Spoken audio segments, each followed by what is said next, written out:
minusta tämä on todella hienoa myös. Ja tervetuloa myös teille seurakunta tänne kastetilaisuuteen. No niin, ja nyt sitten pyydän kummia. Onko kummi paikalla? No niin, siellä.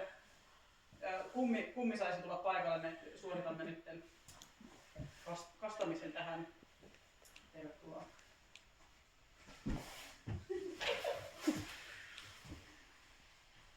No niin. Ja mikä se nimi olikaan?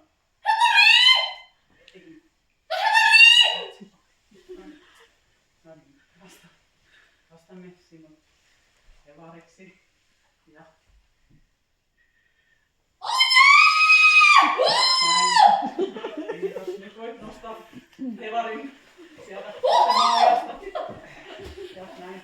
Tervetuloa nyt Evari tänne meidän seurakuntaan. Ja kummin vastuullinen tehtävä on nyt varmastikin tiedossa, että mikä se tässä jatkossa on. Kiitos teille tästä kauniista tilaisuudesta ja painetaan tämä sydämiin. Kiitos.